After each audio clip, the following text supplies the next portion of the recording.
মাত্র 198 রানে প্রথম ইনিংসে all out Australia. Hasan Mahmud একাই নিয়েছেন 6 উইকেট। কেরিয়ার সেরা 6 উইকেটে 55 রানের বোলিং ফিগার হাসান মাহমুদের। তাতে একটা ব্যাপার নিশ্চিত হলো, এই ম্যাচে আর ইনিংস ব্যবধানে হারছে না বাংলাদেশ, কারণ অন্তত 199 রানের লিড তো নিতে হতো। অস্ট্রেলিয়া তো অল আউটই 198 রানে। অস্ট্রেলিয়া 198 রানে অল আউট মানে বাংলাদেশ 100 কমে অল আউট হতে পারে। এই সম্ভাবনা একেবারে উড়িয়ে দেওয়া যায় না। কিন্তু আমরা যে বোলিং নিয়ে আশাবাদী, নাহিদ রানাকে ছাড়াই যে এই বোলিং পারফরমেন্স আমাদেরকে শতভাগ খুশি করে দিয়েছে।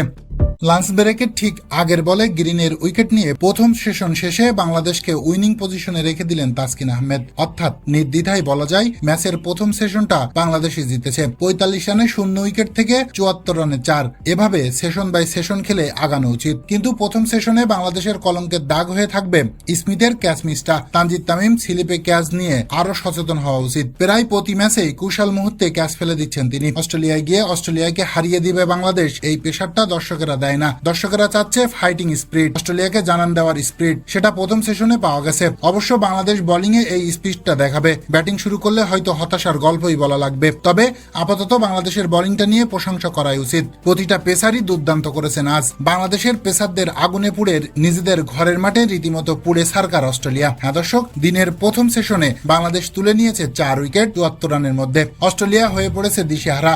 রীতিমতো অস্ট্রেলিয়ার টপ অর্ডারের কোমর ভেঙে দিয়েছে বাংলাদেশের পেসাররা। যেখানে সবচেয়ে বড় চমক হাসান মাহমুদ। ইবাদত হোসেন দীর্ঘদিন পরে এসে সেলুট দেখিয়েছেন। তাসকিন আহমেদও কম নয়, দেখিয়েছেন নিজের ঝলক, ফিরিয়ে দিয়েছেন ক্যামেরুন গ্রিনকে। এর আগে পরপর 2 ওভারে জোড়া উইকেট নিয়ে প্রথম 2 উইকেট তুলে নিয়েছিলেন হাসান মাহমুদ। আর অস্ট্রেলিয়ার ডেরায় তৃতীয় আঘাত আনেন দীর্ঘদিন পর টেস্টে ফেরা ইবাদত হোসেন। মার্শাল লাবুসেনকে রীতিমতো সেলুট দিয়ে পেভিলিয়নে ফিরিয়ে দেন এই বলার। 20 বল থেকে 1 রান করে লাবুসেন ফিরেন পেভিলিয়নে। তাতে অস্ট্রেলিয়া হারায় 61 রানের মধ্যে 3 উইকেট। এরপর তাসকিন আহমেদ। সবাই যখন উইকেট পেয়েছে আমি কেন নয়, তাই তো তিনিও দেখালেন চমক। লাঞ্চ বিরতি যাওয়ার আগে 22তম ওভারের শেষ বলে তাসকিন আহমেদ ফিরিয়ে দিলেন ক্যামেরুন গ্রিনকে। দুর্দান্ত ক্যাচ ধরেছেন মুশফিকুর রহিম। বাংলাদেশের উদযাপনটা ছিল বেশ। তাসকিন আহমেদ ভিন্নধর্মী এক অঙ্গভঙ্গি দেখান। তাতে ক্যামেরুন গ্রিন 13 বলে 13 রান করে ফিরে যান পেভিলিয়নে।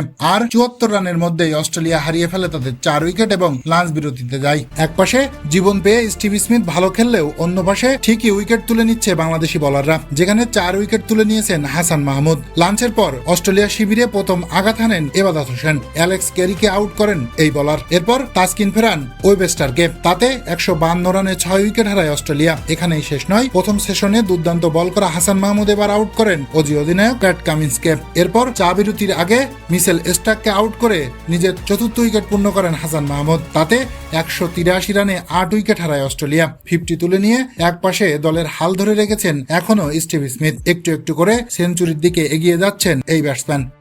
তবে 71 রানেই স্টিভ স্মিথকে থামান হাসান মাহমুদ। এবার আর কোনো সুযোগ দেয়নি বাংলাদেশ। স্মিথকে ফিরিয়ে নিজের 5ম উইকেট পূর্ণ করেন হাসান মাহমুদ। লুটিয়ে পড়েন শেষ দায়। এরপর অস্ট্রেলিয়ার কফিনে শেষ পেরেকটাও পোতেন হাসান। তাতে 6 উইকেট তুলে নিয়ে একাই অস্ট্রেলিয়াকে ধসিয়ে দেন এই বোলার। ফলে মাত্র 198 রানে অল আউট হয়ে যায় অস্ট্রেলিয়া।